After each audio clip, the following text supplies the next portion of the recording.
l'ai promis, en fin du mois de juillet, nous allons faire le point sur la manière dont s'est passée la dynamique de groupe pendant 2 semaines lors de ce fameux voyage que j'ai fait avec les membres de ma famille. Bonjour, mon nom est Sophie Stevens-Lemaigre de Oser Partager. Je suis passionnée par la communication pour laquelle j'essaye de mettre en place des vidéos pour t'aider à comprendre comment la vraie communication fonctionne et à mettre à ta disposition des outils qui vont te permettre de mieux comprendre les mécanismes de la communication pour pouvoir analyser tes réactions, tes habitudes, les changements que tu veux y apporter. Ces outils sont disponibles sur le site oserpartager.net ainsi qu'un livre sur la communication et des formations en ligne ainsi que du coaching. Donc aujourd'hui, comme promis, je vais te faire une petite vidéo sur ce qui s'est passé durant mon fameux voyage familial. En fin du mois de juillet, je t'ai donc annoncé que j'étais partie en vacances. Et c'est un voyage un peu particulier parce que pour la première fois, avec mes enfants et mon beau-fils, nous faisions un voyage itinérant de plus de 2000 km. En fait sur la côte ouest des États-Unis, dans le nord des États-Unis. Et c'est un voyage un peu particulier. Nous avions déjà fait quelques expériences à d'autres moments. Et j'avais beaucoup réfléchi à ce voyage pour plusieurs raisons que je vais t'exposer ici. Et pour moi, il était important que nous puissions trouver un bon équilibre de groupe. Alors, bien entendu, pour pouvoir y parvenir, la communication est essentielle. Mais en dehors simplement de la communication, c'est de pouvoir mettre en place une dynamique de groupe qui soit respectueuse de chacun des individus du groupe, pas juste du leader qui décide, de la personne qui choisit le voyage, dans ce cas-ci c'était moi, mais que tout le monde puisse, au terme de ces 2 semaines, parce que c'est quand même relativement long, rentrer avec un maximum de souvenirs et que nous puissions tous revenir de ce voyage en étant émerveillés, en étant satisfaits, en sachant qu'il n'y a pas eu de tension, ou en tout cas qu'on a essayé autant que faire se peut de les éviter, et que tout le monde a pu pleinement en profiter. Alors, j'avais 3 critères super importants avant de partir en voyage. Comme je te l'ai dit, j'avais beaucoup réfléchi et j'avais écrit dans un carnet, ici,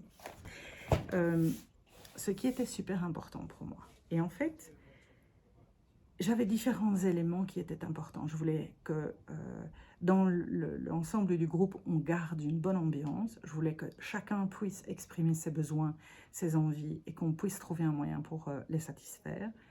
Je voulais essayer d'éviter, comme je te l'ai dit, les conflits, mais aussi je voulais que chaque personne puisse définir 3 points hyper importants dans le choix des activités qu'on allait faire, des endroits qu'on allait visiter.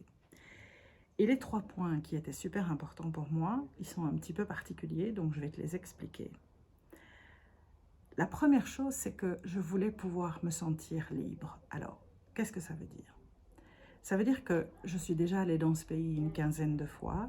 D'abord parce que j'ai une amie qui y vit et donc je suis allée lui rendre visite de façon régulière pendant de nombreuses années. Parce que j'ai eu l'occasion de voyager dans ce pays à plusieurs reprises, d'y séjourner sur la côte ouest, effectivement. Et lorsque je suis là-bas, comme je suis principalement seule, je suis extrêmement libre de faire ce que je veux. Ce qui veut dire que je peux décider d'aller visiter un coin, je peux décider de faire une activité ou de ne pas en faire, et je suis seule à décider. Et personnellement, je trouve que c'est une liberté fabuleuse. Et donc, quelque part, quand je suis là-bas, je suis un petit peu chez moi. Ce qui veut dire qu'arriver dans un endroit que j'ai choisi, parce que c'est un espace que j'avais vraiment envie de visiter depuis très longtemps, que j'avais imaginé en fait faire un jour seule, pas en famille, et en plus de ça, être avec nous tous ensemble, 5 adultes, c'est des prérogatives qui sont complètement différentes de celles de moi toute seule. Donc, il était très important que malgré le fait que je n'étais pas seule, je puisse quand même me sentir aussi bien que quand je suis seule éventuellement. La deuxième chose, c'est que il y avait eu dans certaines de nos expériences un élément qui avait été perturbateur pour moi et que je ne voulais pas voir se répéter. c'est que je voulais qu'on s'autorise le droit de sortir des sentiers battus, de ne pas faire juste le plan qu'on avait décidé, et qu'on ne se sente pas arrêté pour des contingences d'habitude. Par exemple, parce que certains ont décidé qu'à telle heure, il fallait aller faire du sport, par exemple. Je voulais qu'ils aient cette flexibilité d'esprit pour pouvoir se dire, ben, tant pis, si on ne le fait pas à cette heure-là, on le fera plus tard, mais on va profiter de cette extraordinaire opportunité qu'on a, qui est unique, et on ne va pas passer à côté, on va vraiment faire un maximum. Donc ça, c'était aussi super important pour moi, de pouvoir se donner cette liberté et de la vivre tous ensemble, de manière à ce que si une personne demande quelque chose qui sorte des sentiers battus, eh bien, on soit prêt à la soutenir et à la suivre. Donc ça, c'était super important. Et la dernière chose, c'était ne pas me traiter comme une maman. Ne pas me remettre toutes les responsabilités, toutes les décisions, toutes les corvées sur le dos. C'est un petit peu lié avec mon besoin de liberté aussi. Et comme on est 5 adultes, ça veut dire qu'on est 5 personnes qui sont capables de prendre les mêmes responsabilités. Et je voulais vraiment qu'on puisse partager les corvées aussi, qu'on puisse aussi respecter qu'on est 5 adultes. Alors, c'est pour partager les corvées, mais c'est aussi pour accepter que chacun a le droit d'émettre des souhaits, des envies, des besoins, et qu'il faut aussi pouvoir les respecter et ne pas considérer, parce que ça c'est un leitmotiv chez moi, que le parent est décisionnaire et les enfants sont obligés de suivre. Ici, on est face à des adultes, on n'est plus face à des enfants qui n'ont pas la même responsabilité quelque part ou les mêmes compétences, ce qui veut dire que tout le monde pouvait conduire sur les 2000 et plus kilomètres, pas juste une ou deux personnes. Tout le monde pouvait faire les courses, tout le monde pouvait faire à manger, et c'est ce qui s'est passé. Et donc, on a vraiment partagé les corvées, on a vraiment partagé le fait de devoir ensemble mettre en place tout ce qui était nécessaire pendant tout le voyage pour qu'il se passe dans les meilleures conditions possibles.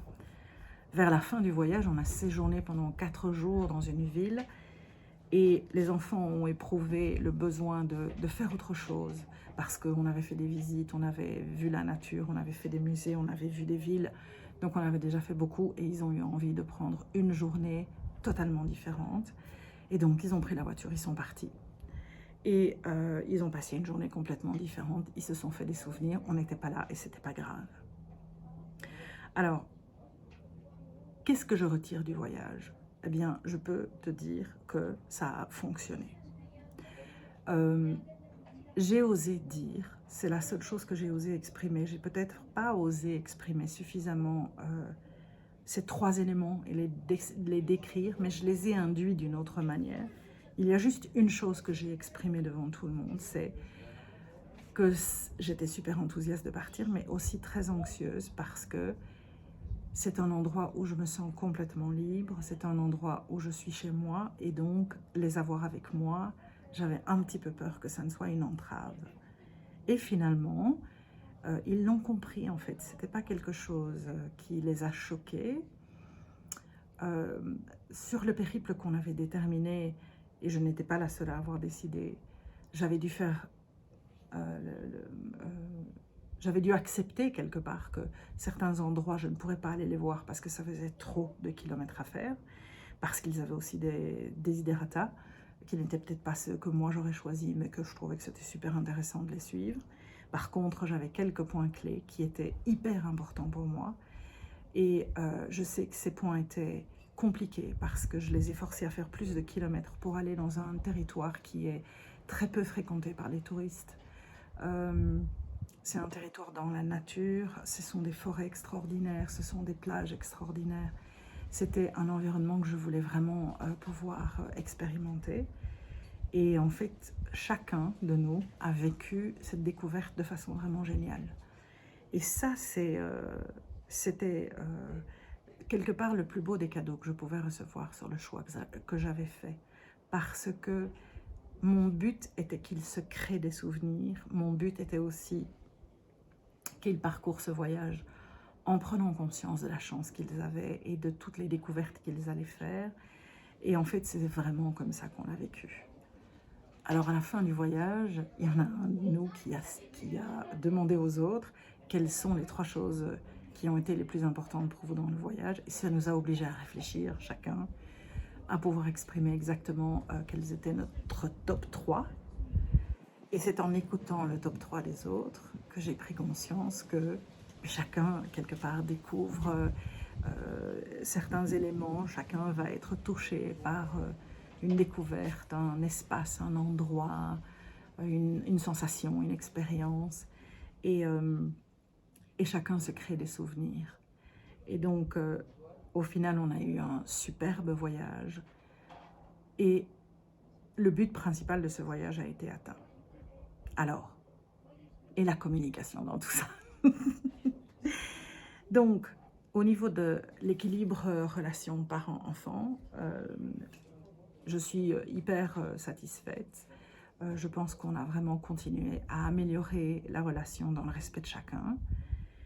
C'est jamais parfait, mais on n'a pas eu de problème absolument aucun. Et donc, je pense qu'effectivement, on avait bien préparé ça à l'avance et on l'a bien vécu en tant que tel. Et au niveau communication, je dirais qu'il y a 2 éléments qui ont peut-être été moins faciles, mais rien de catastrophique du tout. Alors, le premier élément a été très, très surprenant pour moi parce que je me suis retrouvée à avoir une discussion avec une de mes filles sur un problème lié à l'argent. Alors, en gros, le problème, c'est je veux lui donner de l'argent parce qu'elle va bientôt se marier et je considère que je dois contribuer quelque part à la fête qu'elle essaye d'organiser. On n'est pas dans la prérogative où les parents payent tout dans ce cas-ci. C'est vraiment les jeunes qui décident et qui ont prévu de l'organiser. Et à ma très grande surprise, elle a énormément de mal à accepter ce cadeau que je veux lui faire. Et moi qui considérais que c'était acquis, je me suis rendu compte que dans sa tête, ça ne l'était pas du tout. Et donc, elle était surprise, elle n'était pas contente. Et moi, j'étais heurtée et j'étais perdue par rapport à ça, ne comprenant pas du tout la réaction. Donc, on a eu une discussion très ouverte dans laquelle on a pris un peu de temps parce que c'était vraiment pas le moment d'avoir cette discussion. Donc, on devra éventuellement peut-être encore avoir une ultime discussion finale, je dirais. Mais je pense que nous avons clarifié la position de chacun, la compréhension de chacun, les incompréhensions éventuelles qu'il y avait entre elle et moi. Moi, croyant que c'était clair et que c'était acquis, elle, pas du tout. Donc là, il y avait vraiment un fossé. Et donc, effectivement, ce qui est très surprenant, c'est que cette discussion s'est passée à un moment totalement inopportun. C'est ce que je viens de dire. On était en train de visiter une ville, on était en train de marcher, on avait une discussion et il y a eu une réaction et ça a engendré une discussion. Donc, ce n'était pas le moment adéquat. Les autres ont dû attendre une dizaine de minutes, à peu près une dizaine de minutes. Et puis, on a repris le cours de nos activités. Donc, effectivement, ce genre de situation peut se présenter. Mais je n'ai pas voulu reporter, elle non plus d'ailleurs, cette discussion. On a préféré avoir la discussion immédiatement, confronter quelque part les positions de chacun, les compréhensions de chacune, et essayer de clarifier, ou en tout cas d'écouter ce que l'autre avait à dire, pour pouvoir être entendu, à défaut de pouvoir trouver des solutions s'il devait y en avoir, plutôt que de se dire on en reparlera plus tard. Et je pense que l'idée principale, c'est le sentiment qu'on éprouvait chacune était un sentiment qui était à la limite du mécontentement. Je ne vais pas dire de la colère parce que c'est excessif, mais on était choqués chacune de la position de l'autre ou de l'incompréhension de l'autre et on n'a pas voulu attendre. Donc on a vraiment demandé, enfin on a imposé aux autres quelque part de devoir s'asseoir pendant 10 minutes et d'attendre qu'on règle cette conversation. C'était rien de super grave, mais ce que je retiens dans cette intercation, c'est que quelle que soit l'activité qu'on est en train de faire, il est parfois essentiel de pouvoir s'arrêter et prendre ça et immédiatement le traiter, plutôt que de le laisser en fait quelque part, sans être vraiment géré, en se disant on reprendra la conversation dans X heures quand on aura éventuellement le temps, sans vraiment jamais s'allouer ce temps, et que ça devienne quelque part un sujet qui pourrissent, comme je dis, c'est-à-dire un sujet qui va éventuellement alors engendrer trop de réflexions inutiles, trop d'incompréhension inutile, éventuellement de la colère, et donc éviter absolument ce genre de situation. Et alors la deuxième autre situation qui était un peu plus difficile, c'est que mon autre fille a voulu essayer d'être super cool pendant tout le voyage. Donc de ne jamais exprimer quand elle ne se sentait pas nécessairement super bien et elle était parfois un petit peu fatiguée ou elle avait beaucoup de choses qui lui traversaient l'esprit, elle a beaucoup de choses qu'elle doit gérer pour le moment et c'est pas toujours évident. Et finalement, mais ça l'a mise sous tension. Et donc, elle devenait un peu irritable et elle s'est rendue compte maintenant qu'on est, voilà, qu'on est rentré et qu'on est encore ensemble pendant quelques jours que c'est pas la bonne solution et qu'en fait, quand ça ne va pas, il vaut mieux l'exprimer parce que sinon, on fait semblant que ça va et finalement ça ne va pas. Donc on n'arrive pas à avoir des interactions avec les autres qui soient complètement naturelles et qui soient saines et qui soient cool, qui soient sympas. On est dans une tension quelque part, donc éventuellement on a des réactions un peu agressives, pas vraiment agressives, mais trop vives, trop cassantes en fait, trop courtes, que pour pouvoir permettre d'engager une conversation. Et dans certaines situations de conversation, ces personnes-là en fait préfèrent ne pas s'impliquer. Et donc voilà, c'était un élément dont on a reparlé récemment, c'était très sympa de l'écouter faire elle-même cette analyse et se rendre compte que non, en fait, ça partait d'une très très bonne volonté de sa part. Et c'est un test qui lui a démontré qu'en fait, parfois, il vaut beaucoup mieux être vulnérable, il vaut beaucoup mieux être honnête, il vaut beaucoup mieux exprimer quand ça ne va pas et demander peut-être de l'aide quand on ne se sent pas super bien, plutôt que de faire semblant et de dire non, non, ça va aller, et en fait de devoir vraiment se contraindre à soi-disant aller bien quand finalement il y a trop de choses qui nous bouleversent la tête et qui nous empêchent de vraiment être serein.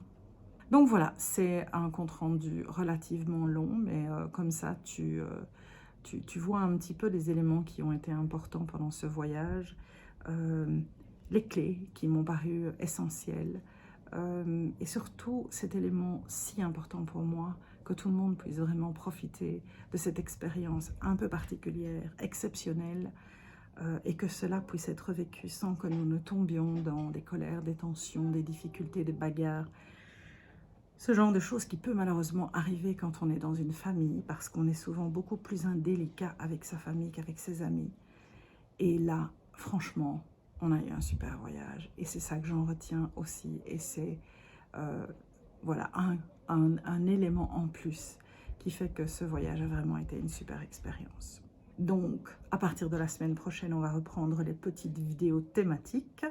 Mais comme promis, je voulais faire cette petite vidéo comme ça. Tu vois un petit peu ce qui se passe dans ma vie et les éléments qui sont importants pour moi dans ma cohabitation avec mes enfants et mon mari, avec mon beau-fils aussi, qui est vraiment un pitre extraordinaire, qui m'a fait rire énormément et qui a aussi permis de rendre ce voyage encore un petit peu plus sympa. À la prochaine fois. Salut!